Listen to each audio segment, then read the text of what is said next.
Jim, je ne peux pas croire que tu sortais avec une femme aussi âgée. Il et ma sœur disaient tout ce qui leur passait par la tête à Jim, qui reniflait du nez en disant « Se séparer de cette vieille guenon était la bonne chose à faire. » Je lui ai répondu « C'est moi qui devrais te remercier de l'avoir quitté. » Silence. Allez ma sœur. Puis ils ont éclaté de rire. « Allez, ne sois pas si dur. Tu as encore des sentiments pour moi, n'est-ce pas? » Et quand je leur ai dit la vérité, je m'appelle Stéphanie, j'ai 39 ans et je travaille dans un bureau. J'ai eu quelques petits amis, mais je ne me suis jamais mariée, faute de désir de le faire ou parce que les relations se sont terminées naturellement en raison de longues distances, me laissant célibataire à l'approche de la quarantaine. À mesure que j'ai vieilli, mon désir de me marier s'est estompé. Je pense qu'il serait agréable d'avoir un partenaire, mais je ne ressens plus le besoin de me marier.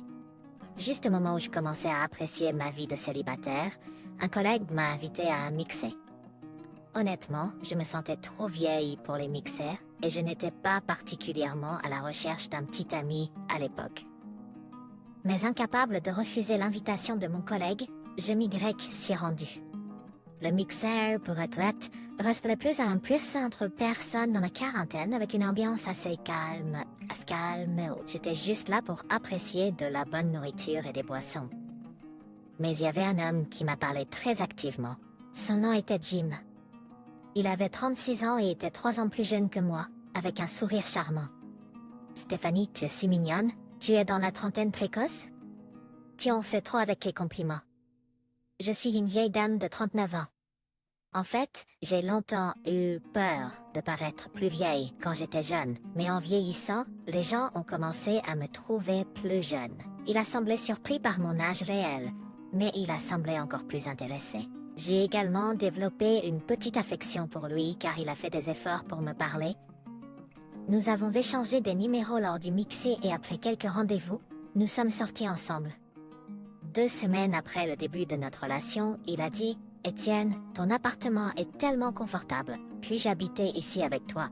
Si tu m'aides avec les tâches ménagères et que nous partageons le loyer et les factures, c'est d'accord. » Je me suis excusée d'avoir dit quelque chose d'aussi dénué de romantisme. Ainsi notre cohabitation a commencé sur un pied d'égalité. Au début, il a consciencieusement fait sa part des tâches ménagères et payé sa part du loyer et des factures. Mais avec le temps, il a commencé à sauter ses corvées et à manquer des paiements.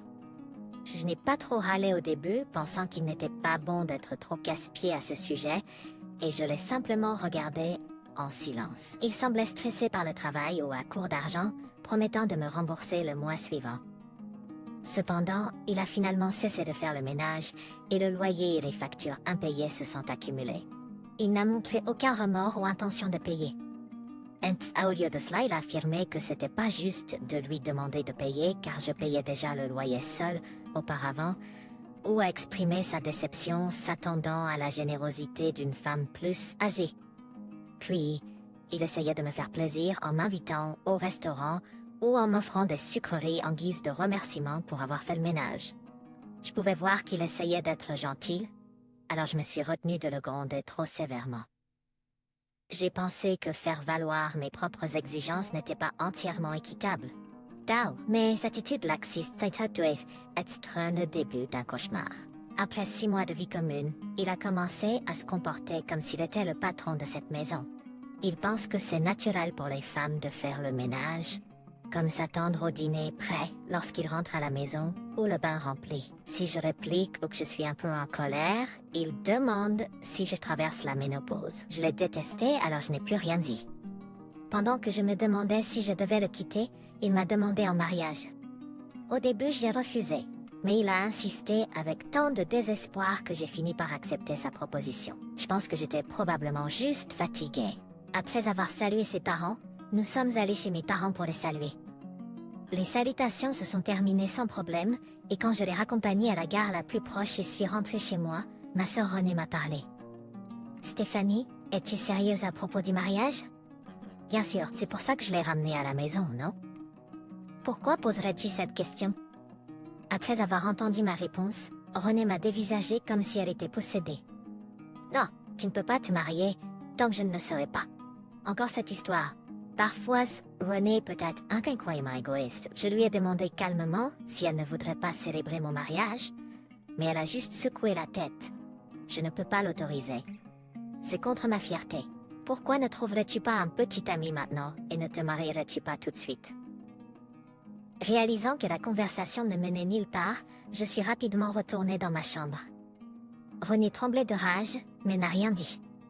Le lendemain matin, en prenant mon petit déjeuner dans la salle à manger, ma sœur a fait irruption dans la pièce en pyjama, avec une force incroyable. Elle a frappé des mains sur la table et a dit « Je me marierai avant toi, Stéphanie. » Mais qu'est-ce qu'elle raconte si tôt le matin? Elle s'est assise confortablement, les yeux brillants étrangement. Honnêtement, si quelqu'un veut se marier, je pense qu'elle devrait juste le faire. J'ai ignoré la soudaine déclaration de mariage de ma sœur et suis allée dans la cuisine pour faire la vaisselle que j'avais utilisée. Stéphanie, ne te plains pas si je me marie en premier. Je suis habituée aux étranges déclarations de René.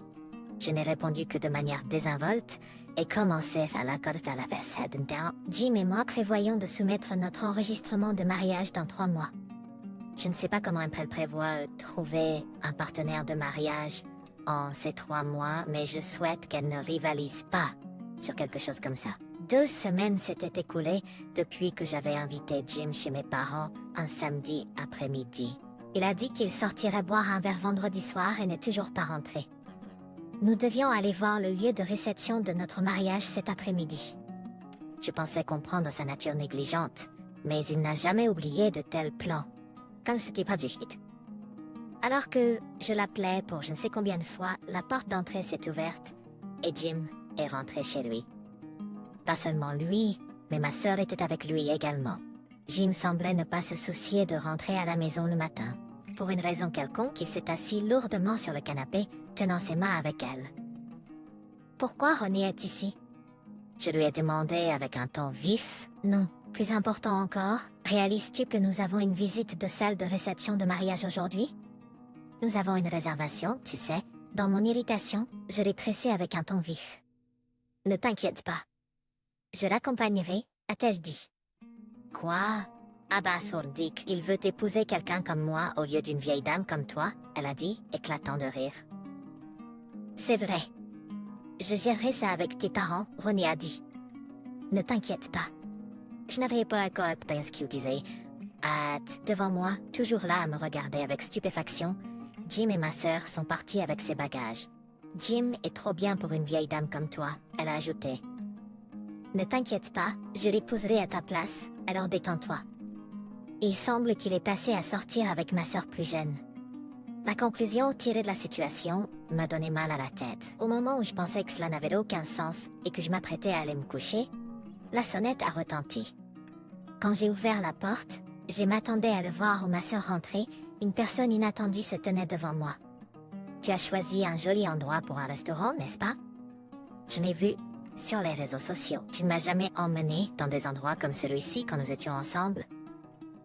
Tous les deux n'ont ouvert la bouche que pour se plaindre ou se moquer des gens. J'avais déjà envie de partir, mais je me suis retenue et suis entrée dans le restaurant. Aujourd'hui, je devais les inviter à dîner pour célébrer leur fiançailles. Normalement, aucune sœur ne voudra célébrer les fiançailles de son ex-fiancé et de sa sœur qui lui a volé son ex-fiancé. Quiconque a un minimum de décence refuserait une telle invitation à une célébration. Cependant, ils ont tous deux accepté mon invitation sans aucune gêne. C'était un petit restaurant français chic, avec des salles privées séparées par des portes. Après avoir informé le personnel de la réservation, on m'a conduit dans une salle privée préarrangée. Les deux sont entrés dans la salle de style français et se sont enthousiasmés. Je suis entrée discrètement dans la pièce par la suite. Il et ma sœur étaient assis côte à côte et je me suis assis de l'autre côté de la table à manger. Le restaurant a une belle ambiance, mais je déteste vraiment suivre les règles lorsque je mange. Tu ne fais vraiment pas attention aux détails, sœur. Désolée, j'ai pensé que ce serait peut-être mieux de réserver un restaurant un peu plus chic. Je laisse les plaintes de ma sœur entrer dans une oreille et ressortir par l'autre. Vraiment, comment un tel égoïsme a-t-il pu croître en ma sœur alors que nous partageons le même sang? Contrairement à toi, sœur, je suis une fille moderne qui ne connaît pas les règles du savoir-vivre. Arrête de te plaindre. On n'y te rien. contrairement à Stéphanie, est une vieille femme. En espérant qu'il vienne à ma défense, je me suis sentie outragée par sa remarque blessante. Mais j'ai pris une profonde inspiration pour me calmer.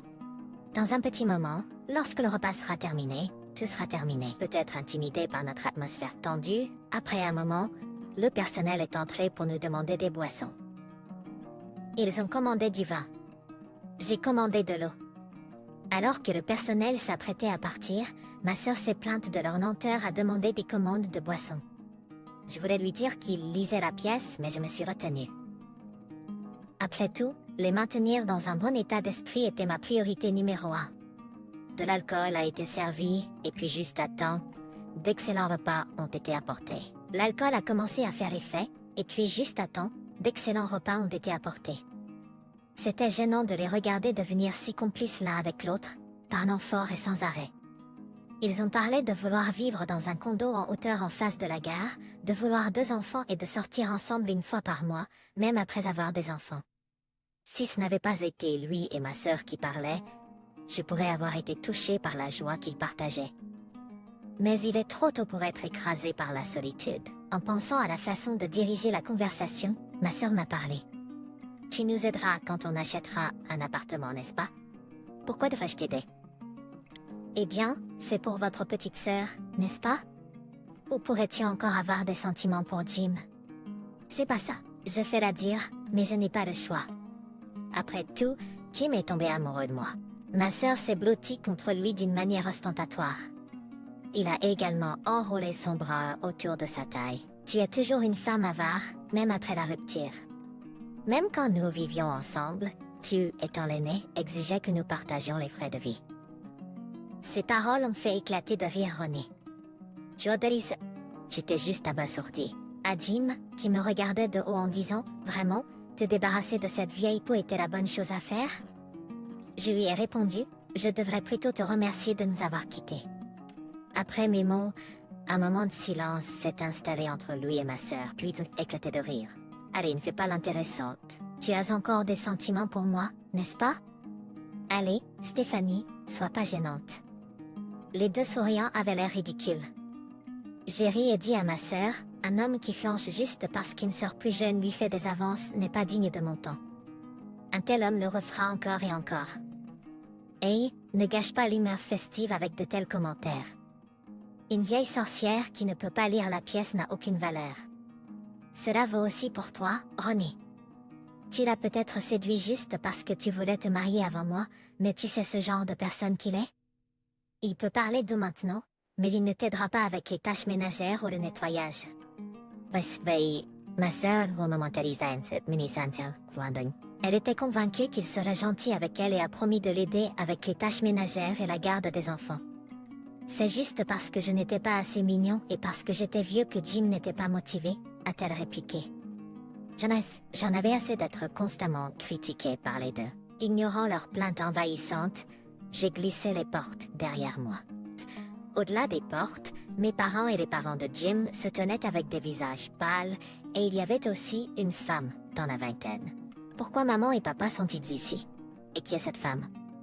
L'apparition soudaine des parents a momentanément surpris ma sœur, mais elle a rapidement repris son assurance et a crié avec confiance. Quant à lui, il se tenait à côté de ma sœur, le visage pâle. « Jim, tu as dit que tu allais m'épouser, n'est-ce pas? » « Non, ce n'est pas. » J'étais devenu suspicieux à son égard. Je l'avais suivi et j'avais confirmé qu'il était entré dans ma maison. Après avoir calmé la femme qui m'accusait violemment d'être l'autre femme, la vérité a éclaté. Je n'ai pas l'intention de me plaindre de son mariage avec ma sœur maintenant, mais je pensais qu'il était préférable de lui montrer sa vraie nature à toutes les familles. J'ai donc planifié cette fête dînatoire.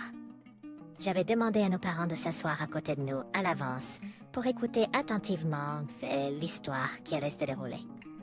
La jeune femme était également présente pour empêcher toute excuse de sa part. Ses parents étaient tremblants de colère. Et mes parents semblaient désemparés et mal à l'aise. Il semblait qu'ils n'avaient pas réalisé l'étendue de l'égoïsme de ma sœur. Notre fils stupide a causé des ennuis, a dit son père. Ce n'est pas quelque chose qui peut être réglé avec des excuses, a ajouté sa mère en étant désolée. Son père s'est approché du jeune homme agité en silence, et la forçait à s'agenouiller. Il la grondait alors qu'il essayait de résister, et réalisant peut-être la gravité de la colère de son père, il s'est agenouillé obéissamment. Ma sœur semblait ne pas comprendre la situation, mais était clairement humiliée par le fait qu'il l'ait trompée ouvertement avec une femme plus jeune. Une fois la vérité révélée, la réunion a été renvoyée. Chaque famille a décidé d'avoir une réunion familiale et a ensuite fixé un moment pour discuter de la question un autre jour.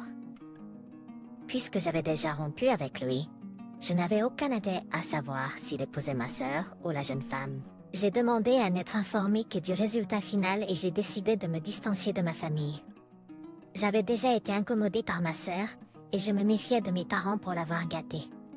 Au restaurant, ses parents se sont excusés, ainsi que lui, mais mes parents ne pouvaient que regarder impuissants. Cet incident a fait exploser la longue insatisfaction que j'avais à l'égard de mes parents et de ma sœur. J'en avais assez de tolérer cela. Pour vivre sans aucun stress, j'ai choisi de me distancier de ma famille. N'est cependant manqué ce qui s'est passé ensuite, comme ma mère a raconté. Comme il et ma sœur avaient déjà soumis leur enregistrement de mariage, ils ne pouvaient pas simplement l'annuler. Ils se sont mariés comme prévu, mais leur vie conjugale a été difficile et remplie de disputes, comme je l'ai appris de ma mère, qui a été troublée par ma sœur qui rentrait souvent à la maison après. Tiné a eu des querelles, mais je m'en fichais complètement. Au fait, il a dû payer une compensation à la jeune sur son épargne, en raison de leur rupture d'engagement. J'ai également informé le collègue qui avait organisé le mélange où je l'ai rencontré de ce qui s'était passé. Grâce à mon collègue qui aime bavarder, la nouvelle s'est répandue dans son entreprise. Ce n'est pas clair s'il est lié, mais il y a un ordre transféré dans un autre département. Il y avait des rumeurs selon lesquelles il serait transféré dans un bureau régional, même après que Faire avec ma sœur se soit installé. J'ai traversé une période difficile sur le plan mental, mais je n'ai aucun regret de ne pas l'avoir épousé. Cependant, il reste un petit peu vide pour le temps perdu. Puis, j'ai rencontré un homme dans un bar alors que j'étais sortie pour une boisson seule et nous nous sommes entendus. Il avait divorcé 2 ans auparavant en raison de l'infidélité de sa femme. Je trouvais son attitude calme, confortable à être avec. Nous ne vivons pas ensemble pour le moment, mais nous avons progressivement approfondi notre relation en nous rendant visite. Je pourrais épouser cet homme, ou je pourrais ne pas le faire. Pour l'instant, je vais être prudent.